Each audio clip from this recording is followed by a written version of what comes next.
今回はダイソーアクリルヤーンを使用してネックウォーマーを編みました。モチーフを12枚編み、最後につなげています。アクリル 100% の毛糸で、かぎ針の号数は8号です。かぎ針もダイソーのものを使用しています。特に気になる点もなく、問題なく使えました。今回の配色では、オフホワイト1玉、ブルー2玉、ネイビー1玉を使用しています。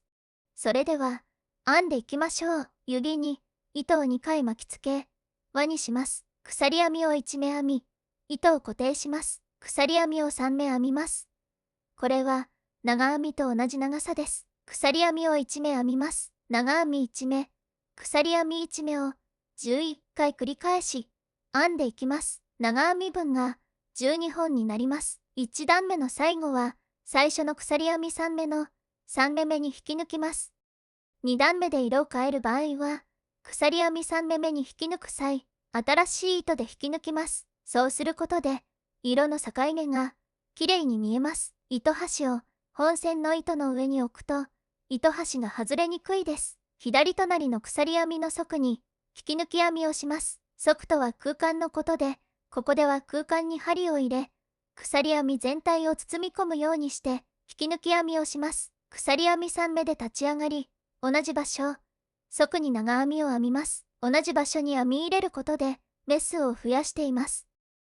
次の側に長編み2目、鎖編み3目、長編み2目を編み入れます。この部分が角になります。次の側に長編みを2目、編み入れます。2段目は側に長編みを編み入れて編んでいきます。最後は立ち上がりの鎖編み3目目に引き抜きます。これで2段目が終了です。3段目も側に編み入れていくので、左に2目ずらし、隣の側まで編み始め位置を移動します。そのため、引き抜き編みを2回行います。最初の引き抜き編みは長編みの目を拾い、2回目の引き抜き編みは側、長編みと長編みの隙間を拾います。この位置が3段目の編み始め位置になります。立ち上がり、鎖編み3目を編みます。同じ側に長編みを1目編み入れます。鎖編み3目の側に長編み3目、鎖編み3目、長編み3目を編み入れます。編み図の通りに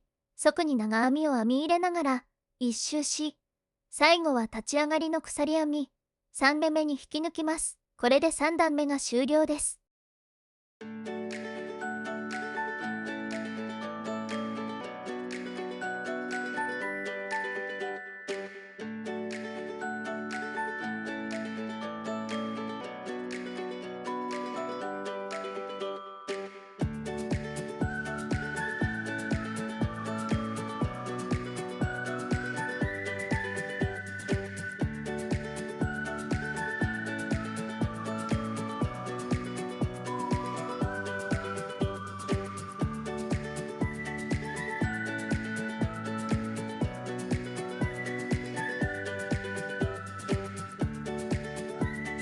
4段目も3段目と同じように編み始めの位置を変更します。引き抜き編みを2目編み、左隣の側に目の位置を移動します。立ち上がり、鎖編み3目を編み、同じ側に長編みを編みます。角の部分は長編み4目、鎖編み3目、長編み4目です。一周ぐるっと編み、最後は編み始めの鎖編み3目目に引き抜きます。5段目は側ではなく、長編みの目を拾うので、引き抜く際は違う色の糸で引き抜きます。鎖編み3目で立ち上がります。長編みの目を拾いながら1目ずつ長編みを編んでいきます。鎖編み3目の角は長編み2目、鎖編み3目、長編み2目になります。一周ぐるっと編み、立ち上がりの鎖編み3目目に引き抜き、糸を切ります。「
モチーフを12枚編んだら、つなげていきます。表側を見ながら、6行2列に並べ、2枚ずつ、下から上に引き抜き編みをしながら、編んでいきます。左右の端の目を、1本ずつ拾いながら、引き抜き編みをします。針を上から刺すイメージです。この時、左右の模様をよく確認し、目の位置がずれないように、注意しましょう。輪になるように、6箇所、つなげていきます。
続いて、横方向をつなげていきます。上下の両端は頭の出入り口になるので、真ん中の部分をぐるっと一周編んでいきます。交差する部分は縦の線の上に重なるように引き抜き編みを編みます。最後は目立たないように針で閉じます。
モチーフをつなげたら上下の縁編みをします。長編みの目を拾いながら細編みを編んでいきます。糸をつけ、立ち上がりの鎖編み1目を編み、同じ目に細編みを編みます。細編みの場合は、立ち上がりの鎖編み1目は目数には数えません。一周ぐるっと細編みで編み、最後は針で目立たないように閉じます。反対側も同じように細編みで縁編みします。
最後は糸始末です。裏側から表側に響かないように糸端を絡めていきます。私は長めに糸を絡ませています。本来はモチーフをつなげる前と糸始末が終わった後にスチームアイロンをかけますが、アクリル 100% の糸なのでスチームアイロンをかけることはできません。どうしても形を整えたい方は図鑑など重い本を載せておくとある程度はまっすぐになります。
最後までご視聴ありがとうございました。